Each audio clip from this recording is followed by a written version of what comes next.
Տիկին Վարդապետյան, դուք որ ներկայացրեցիք գործը,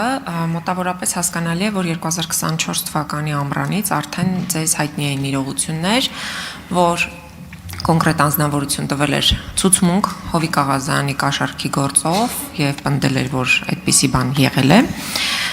բայց դուք եկել եք հիմա ազգային ժողով, երբ արդեն Հովիկ Աղազյանը քաղաքացիական պայմանագիր խմբակցությունից դուրս է եկել։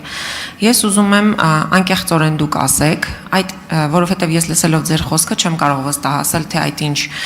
տիտանական աշխատանք էր արվում մինչև հիմա, որովհետև այն ինչ որ հայտնի էր, արդեն հայտնի էր օրինակ 2024-ի աշնանը, բայց դուք այդ ժամանակ չեկաք ազգային ժողով Հովիկ Աղազյանի հետևից, այսպես ասած։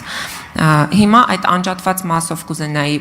մի փոքր բացատրել ինչու է անջատվել այդ մասը, որովհետև ցուցմունք տվողը երկրից բացակայում է, թե փախչել է, ինչ հանգամանքների բերումով է, որ նա երկրում չէ եւ ինչու է անջատվել մասը։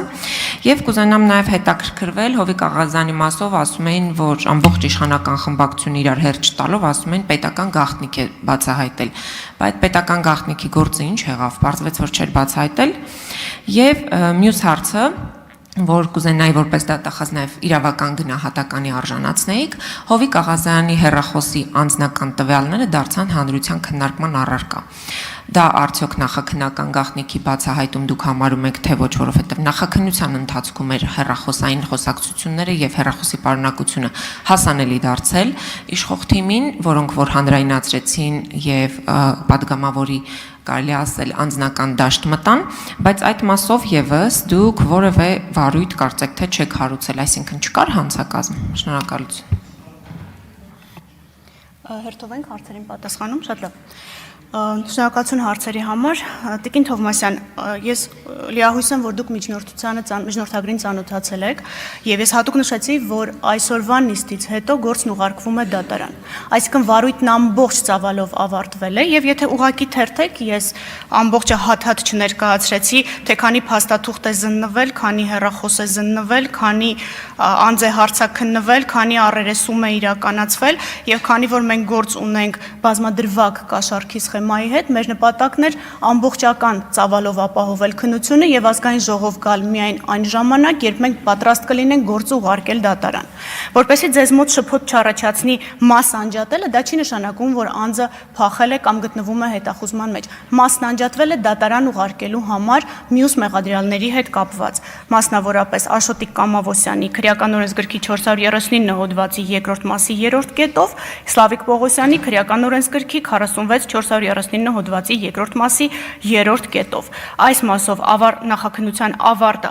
արդեն հայտնվել է, կողմերին տրամադրվել են նյութերը, նրանք ծանոթացման համար ժամկետ չեն խնդրել։ Դա է պատճառը, որ այս պահին է ներկայացվում ազգային ժողով, որպեսզի ազգային ժողովի որոշումից հետո մենք կարողանանք գործը դատարան ուղարկելու հարցը լուծել։ Ինչ վերաբերում է ձեր կողմից նշած մյուս բոլոր հարցերին, դրանք չեն վերաբերում միջնորդագրին, իսկ ես որքանով գիտեմ, կանոնակարգ օրենքը մեզ պարտավորեցնում է բացառապես միջնորդագրի շրջանակում քննարկել, ես որևէ պետական գաղտնիքի հետ կապված մեղադրանք չեմ ներկայացրել, ես 2 կաշառքի մեղադրանք եմ ներկայացրել։ Շնորհակալություն։ Տիկին դատախազ, նաև Տիկին Թովմասյանը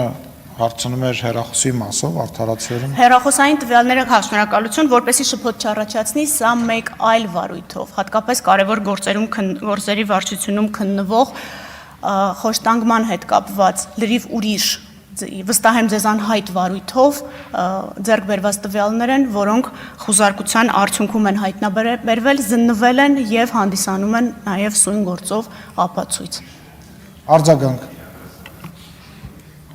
Տիկին դատախազ, ամեն դեպքում ինձ համար պարզ չդարձավ ինչ խոշտ, այսինքն Հովիկ Աղազյանի մասով մի հատ էլ խոշտանգման գործ կա, որ քննվում է։ Ոչ, Տիկին Թովմասյան, լրիվ ուրիշ 3-րդ անձի վերաբերյալ գործ, որի հեռախոսի մեջ հայտնաբերվել էր Արամ անունով անձի տեսագրությունները, որտեղ մանրամասն պատմվում էր 2-րդ դրվագով շենքի հետ կապված։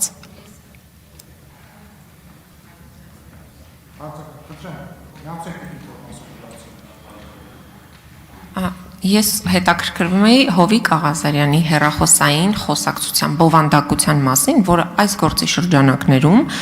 նա գնացել էր քննչական ծառայություն, առգրավել էին հեռախոսը, հետո այդ հեռախոսի խոսակցության պարունակությունը ազգային ժողովի նախագահ, ֆրակցիայի ղեկավարը եւ մյուս անդամները սկսեցին հանրայնացնել։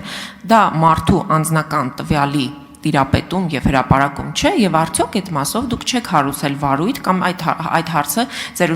ուշադրությունից ինչու է վրիպել, որովհետև ակնհայտորեն այս գործի շրջանակներում Հովիկ Աղազյանի հեռախոսային խոսակցությունների, նամակագրությունների բովանդակությունը դարձավ հանրության քննարկման առարկա, ինչը գաղտնիության տեսանկյունից եւ անձնական իրավունքների պաշտպանության տեսանկյունից խնդրահարույց է։ Եվ նաեւ ուզում եմ այնուամենայնիվ պնդել իմ ասածը, որքան էլ դուք ասում եք, որ հիմա եք գալիս,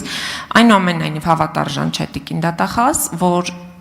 եթե ես չեմ պատկերացնում, եթե Հովիկ Աղազյանը շարունակեր մնալ քաղաքացիական պայմանագիր խմբակցության կազմում, արդյոք դուք կգայիք այստեղ նույն միջնորդությամբ։ Տիկին դատախազ մի վարքյան միջև պատասխանելը Տիկին Թովմասյան, որևիցե մեկը բովանդակություն չի հրապարակել, եւ եթե դուք նման բովանդակության ծանոթ եք եւ տենց պնդում եք անում, ես առաջարկում եմ այդ բովանդակությունից 1-2 օրինակ բերեք, որ ես, քանի որ ին վրա հղում արեցիք կամ որևիցե պատգամավոր բովանդակություն է հրապարակել, խնդրում եմ նման հայտարարություն անելուց զգուշ լինել։ Խնդրեմ Տիկին դատախազ։ Բովանդակություն որևիցե մեկը չի խոսած այդ մասին։ Տիկին Թովմասյան, որպեսզի նորից ձեզ մոտ շփոթ չառաջանա հեռախոսի զննության հետ կապված, սա Հովիկ Աղազարյանի հեռախոսի զննության տվյալները չեն, սա այլ գործով